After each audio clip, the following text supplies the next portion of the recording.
भूकंप 6.4 का हो या 7.4 का। अब समझिए कि इसका मतलब क्या होता है, किस स्केल के भूकंप में कितना नुकसान हो सकता है।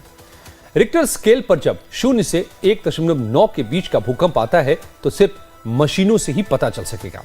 इसके बाद 4 तीव्रता के भूकंप को आप ज्यादा महसूस नहीं करेंगे, लेकिन जब 4 से 4.9 के बीच का भूकंप आता है तो घर की खिड़कियों के शीशे में दरारें आ सकती हैं। 5 से 5.9 की तीव्रता के भूकंप में घर के फर्नीचर तक हिल जाते हैं, लेकिन 6 से 6.9 की तीव्रता पर इमारतों की नींव तक में दरार आ सकती है। ऊपरी मंजिलों को नुकसान भी पहुंच सकता है।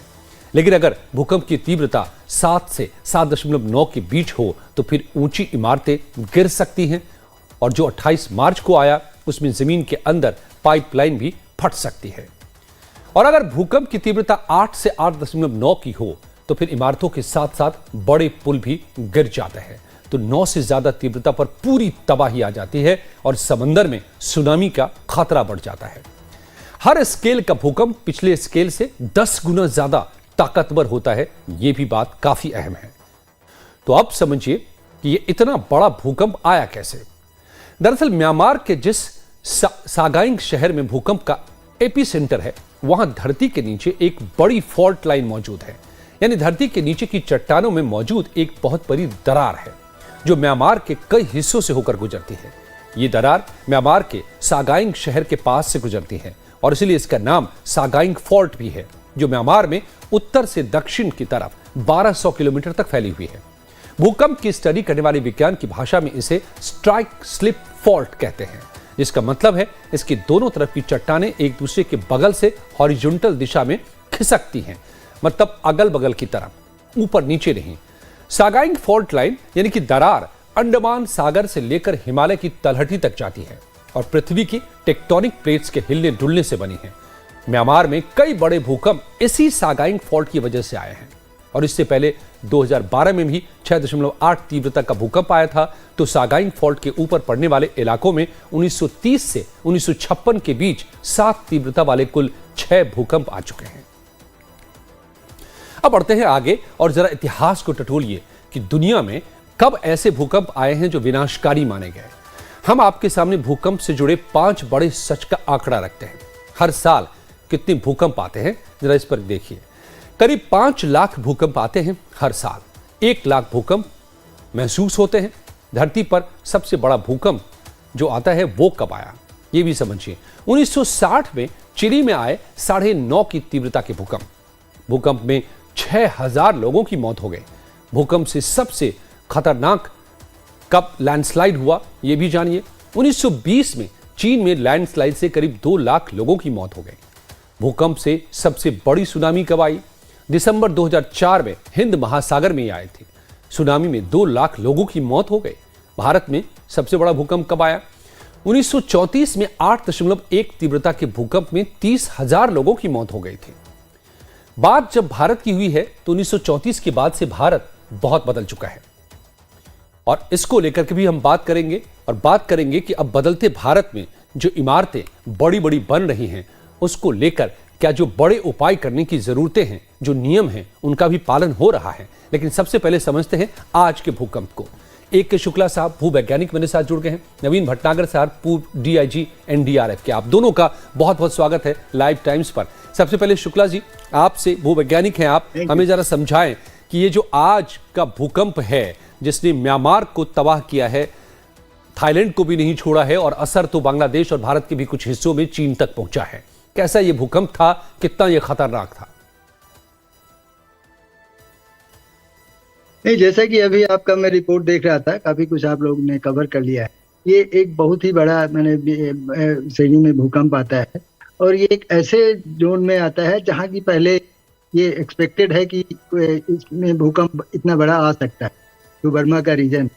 और जो बेसिक कारण है, जैसे कि हमारे यहाँ हिमालय में जो भूकंप होते हैं, इंडियन प्लेट जो है यूरेशियन प्लेट से टकराती है और अंदर जाती वो है, तो उसके वजह से होते हैं। उसी इंडियन प्लेट जो है ये आपका ईस्ट साउथ ईस्ट में जा करके ये बर्मी के प्लेट से के अंदर होती है। और जो आपने शायद नाम भी लिया है सडन फॉल्ट है, वो करीब 1200 किलोमीटर करीब उसकी लंबाई। तो उसके उसके वहां पर हुआ है। तो इस प्रकार ये कॉम्बिनेशन 3 फॉल्ट का रिजल्ट है जिसकी वजह से अर्थक्वेक हुआ है, और बहुत ही हाईली सेस्मिक जोन में है, जो पूरा हिमालय जैसा कि हम लोग हमेशा बात करते हैं, तो this is in very high seismic zone में है, और यहाँ इतना भूकंप आने की संभावना थी। और इसके पहले भी कुछ भूकंप, इतना बड़ा तो नहीं आया है, लेकिन 6 से ऊपर के भूकंप आ चुके जी। अब जहाँ तक सवाल ये है कि वहां भी पहुंच गया, क्योंकि इसका एक कुछ खास बात यह है कि जनरली भूकंप जो होते हैं वो 18-20 के आसपास या उससे नीचे डेप्थ में होते हैं। ये बहुत सैलो अर्थक्वेक है। अभी आपने 4.2 का कुछ दिन पहले दिल्ली में आया था तो देखा होगा, 4.2 का होते हुए भी बड़ी गड़गड़ाहट की आवाज आई थी, क्योंकि वो 5 किलोमीटर ही नीचे जी। तो इसलिए जो ऊर्जा बनती है वो ऊपर जाकर डिसेमिनेशन उसका नहीं हो पाता है, तो ज्यादा उसमें ताकत रहती है।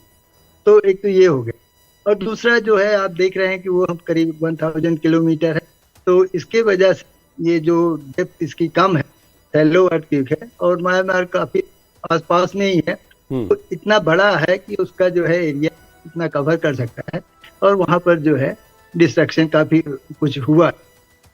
अब अगर डिस्ट्रक्शन जो मैं आपका देख रहा था, अगर जी, मैं आपके पास आऊंगा शुक्ला जी, और ये समझूंगा भी और भी कि भारत भूकंप को किस नजरिए से देखता है और कितना सतर्क है। लेकिन नवीन भटनागर साहब, एनडीआरएफ के पूर्व डीआईजी भटनागर जी, भूकंप के सिस्मिक जोन 4 में तो हम लोग भी इस वक्त बैठे हुए हैं दिल्ली एनसीआर में, और उत्तरी भारत करीब करीब इसी तरह के जोन में है।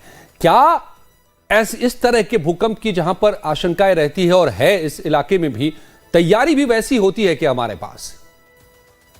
देखिए, ऐसा है, सर्वे बराबर किए जा रहे हैं, वार्निंग्स बराबर इशू की जा रही हैं, चाहे वो एनडीएमए की तरफ से की जाए, चाहे स्टेट गवर्नमेंट की तरफ से की जाए, बराबर जो है अथॉरिटीज को बताया जा रहा है।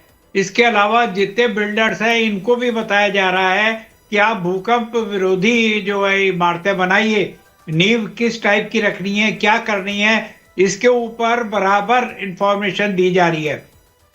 तो अभी आपने देखा प्रैक्टिकल कितना भारी नुकसान हुआ है, और ये तो कुछ भी नहीं है। जब पूरा रेस्क्यू ऑपरेशन कंप्लीट हो जाएगा उसके बाद आपको पता लगेगा कि कितना ज्यादा कैजुअलिटी हुई है, कितने ज्यादा प्रॉपर्टी का लॉस हुआ है। तो ये सब उसका रिपरकशन है।